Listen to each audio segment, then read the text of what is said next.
نحمده ونصلي على رسوله الكريم اما بعد اعوذ باللہ من الشیطان الرجیم بسم اللہ الرحمن الرحیم انما یعمر مساجد اللہ من آمن باللہ والیوم الآخر صدق اللہ العظیم۔ معزز ناظرین کرام، مسجدیں اس زمین کے اوپر اللہ کا گھر ہیں۔ اللہ رب العزت نے مسجدوں کو بڑا مقام دیا ہے اور ان کی بڑی حیثیت ہے۔ مسجد کے مقام و مرتبے کا اندازہ آپ اس بات سے بھی لگا سکتے ہیں کہ یہ اللہ کی عبادت کے لیے خاص ہے۔ ان کی طرف چل کر آنے پر بھی اللہ تعالیٰ ثواب سے نوازتے ہیں۔ ہر قدم پر انسان کو ثواب ملتا ہے اگر آدمی مسجد کی طرف آتا ہے۔ مسجدوں کو آباد رکھنا، مسجدوں کو ہمیشہ ہرا بھرا رکھنا، یہ مسلمانوں کی ذمہ داری ہے، مسلمانوں کا بڑا فریضہ ہے۔ اسلام کے شعائر میں سے ہے مسجدیں اگر آباد ہیں، مسجدیں اگر خوشحال ہیں تو سمجھ لیجئے کہ ہم اللہ کے دین کے خادم ہیں، اللہ کے گھر کے صحیح خادم ہیں۔ اور اگر مسجدیں ویران ہیں، مسجدیں خالی ہیں، تو ہم پھر اللہ کے گھروں کو آباد کرنے والے نہیں ہیں بلکہ ان کو اجاڑنے کی کوشش کرنے والے ہیں۔ مسجدوں کا مقام و مرتبہ آپ اس طرح بھی سمجھیے، رسول اکرم صلی اللہ علیہ وسلم نے فرمایا کہ اللہ تعالیٰ کو تمام گھروں میں، تمام جگہوں میں سب سے پسندیدہ جگہ جو زمین کے اوپر ہے وہ مسجدیں ہیں۔ احب البلاد الی اللہ مساجدها۔ کسی کا کتنا بھی اچھا گھر ہو، کتنی بھی حلال کمائی سے بنایا گیا ہو اور اس کے کتنے بھی عمدہ مقاصد ہوں، مگر اللہ کی نظر میں جو مقام مسجد کا ہے وہ کسی دوسری جگہ کا کبھی نہیں ہو سکتا ہے۔ احب البلاد الی اللہ مساجدها۔ اللہ تعالیٰ کے یہ گھر ہیں، یہاں اللہ کی عبادت کی جاتی ہے، یہ اللہ کی عبادت کے لیے خاص ہے۔ یہاں اعتکاف کیا جاتا ہے، یہاں انسان اللہ سے لو لگاتا ہے۔ مسجدوں کا بڑا مقام و مرتبہ ہے۔ جو جگہ ایک بار مسجد کے لیے خاص ہو جائے، وہاں مسجد بن جائے تو وہ زمین سے لے کر آسمان تک ہمیشہ مسجد ہی رہتی ہے، وہ کبھی ختم نہیں ہو سکتی ہے۔ لیکن ہم مسلمانوں کی صورتحال بڑی عجیب و غریب ہوتی جا رہی ہے۔ ہم مسجدوں کی حفاظت کرنے کے بجائے، مسجدوں کی قدر کرنے کے بجائے مسجدوں کی ناقدری پر تلے ہوئے ہیں۔ نتیجہ جس کا یہ ہے کہ آج ہماری مسجدیں محفوظ نہیں ہیں، ہماری مسجدیں چھینی جا رہی ہیں، غصب کی جا رہی ہیں، اور اس کی وجہ یہ ہے کہ ہم نے مسجدوں کی صحیح قدر نہیں کی ہے۔ اگر ہم مسجدوں کی قدر کرتے تو غیروں کی یہ ہمت کبھی نہ ہوتی کہ وہ مسجدوں پر نظر اٹھا کے دیکھ سکے۔ یہ سب اسی وجہ سے ہوا کہ ہم نے مسجدوں کا حق ادا نہیں کیا، ہم نے مسجدوں کے ساتھ ان کے حق کے مطابق برتاؤ نہیں کیا ہے۔ پورے محلے کی ذمہ داری ہوتی ہے کہ مسجد کی خدمت کرے، مسجد کو آباد رکھے، اور جن لوگوں کو ذمہ داری کے طور پر چن لیا جائے ان کی ذمہ داری اور زیادہ بن جاتی ہے۔ بہت سارے واقعات ایسے سننے میں آتے رہتے ہیں اور دیکھنے میں آتے رہتے ہیں کہ ہم لوگ مسجدوں کی گویا ناقدری کر رہے ہیں۔ ایسا ہوتا ہے کہ آدمی مسجد میں آ کر بلا وجہ کی بات کو بھی زور سے بولنے کی کوشش کرتا ہے۔ اسی کو رسول اکرم صلی اللہ علیہ وسلم نے فرمایا تھا کہ لا تقوم الساعة حتى يتباهى الناس في المساجد، کہ جب تک قیامت نہیں آئے گی جب تک لوگ مسجدوں میں شور نہ مچانے لگے، مسجدوں کی بے حرمتی نہ کرنے لگے۔ آج وہ زمانہ آ چکا ہے، اب وہ دور چل رہا ہے کہ مسجدوں کی بے ادبی کی جاتی ہے، مسجدوں میں شور مچایا جاتا ہے، ان کو ویران جگہ سمجھا جاتا ہے۔ ہم ان کے ادب و احترام سے ناواقف سے ہو گئے ہیں، اور جو لوگ مسجدوں کے خادم ہوتے ہیں، یہاں دین کے فرائض انجام دیتے ہیں، ان کے ساتھ میں بھی ہمارے رویے اچھے نہیں ہیں۔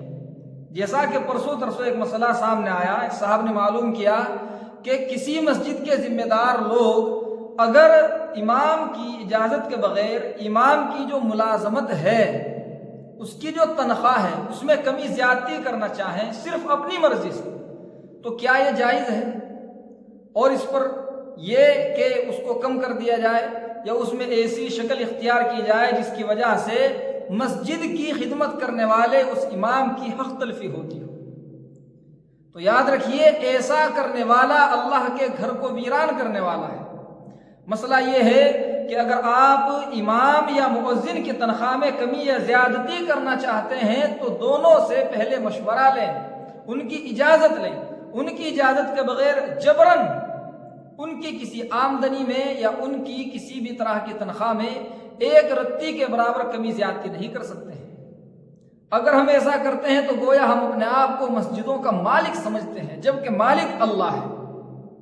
ان کے ہم صرف خادم ہیں۔ خادم ہونے کی حیثیت میں ہی رہے، وہ مالک بننے کی کوشش نہ کرے، ورنہ تو جو اصل مالک ہے اس کو غصہ آتا ہے، اللہ تعالیٰ کو غصہ آتا ہے۔ لہٰذا اگر کسی کی تنخواہ یا کوئی بھی چیز اس کو گھٹانا یا بڑھانا ہے حالات کے پیش نظر، تو ان کی مشاورت ضروری ہے، ان کی اجازت ضروری ہے۔ ان کی اجازت کے بغیر یہ کام جائز ہی نہیں ہو سکتا، جائز ہی نہیں ہے، قطعاً جائز نہیں ہے۔ وہ ایک معاہدے کے تحت ہیں، ان کے ساتھ میں ایک معاہدہ ہویا ہوا ہے، جب تک ان سے اس معاہدے کے الگ کوئی بات اور طے کی جائے اور اس پر ان کا معاہدہ نہ ہو تب تک وہ معاملہ جائز نہیں ہو سکتا ہے۔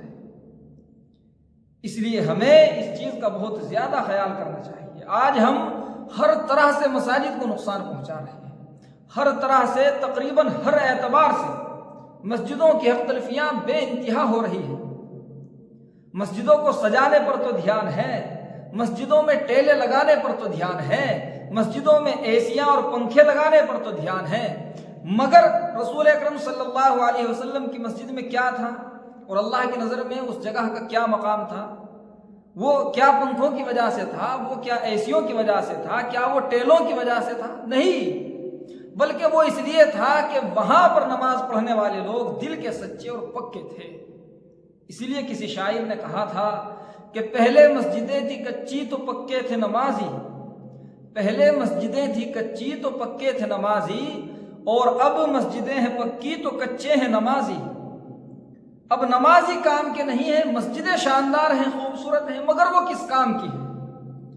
جب وہاں پر ہم اللہ کو صحیح سے یاد نہیں کرتے، اللہ تعالیٰ کو یاد کرنے کے جو ذریعے اور اسباب ہیں ان کو تنگ کرنا چاہتے ہیں، تو ہم مسجدوں کو آباد نہیں کر رہے ہیں، ہم مسجدوں کو ویران کر رہے ہیں، گویا اللہ کے گھر کو ویران کرنا چاہتے ہیں۔ اس لیے ہمیں اس چیز کا خاص خیال کرنا چاہیے، جہاں تک ہو سکے ہم مسجدوں کو آباد کرنے کی فکر کریں۔ مسجدوں کا آباد کرنا صرف مسجدوں میں بھیڑ جمع کر دینا نہیں ہے، بلکہ ہر پہلو سے، ہر اعتبار سے، جس طرح انسان خود اپنے کاروبار کے ساتھ معاملہ کرتا ہے، اس کو ہر اعتبار سے اچھا کرنا چاہتا ہے، ہر طرح سے اس کو سنوارنا چاہتا ہے، ایسا ہی مسجدوں کے ساتھ بھی کرے۔ صرف اپنی دکان میں انسان بھیڑ کرنا نہیں چاہتا، اس کے اندر حد سے زیادہ ذخیرہ جمع کرنا نہیں چاہتا، بلکہ وہ یہ چاہتا ہے کہ دکان کا نظام صحیح چلے، دکان کی ترتیب صحیح چلے۔